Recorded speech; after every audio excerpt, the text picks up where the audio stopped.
Hello friends, কি অবস্থা সবার? কেমন আছো তোমরা সবাই? তোমরা আগের ভিডিওতে অনেকেই জানতে চেয়েছো যে গ্রামের বাড়িতে কিভাবে ধান শুকানো হয়।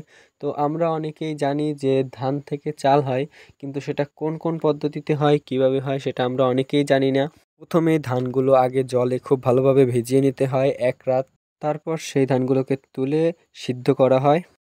প্রথমেই ধানগুলোকে খুব ভালোভাবে জলে ভিজিয়ে নিতে হয় প্রায় 1 রাতের মতো।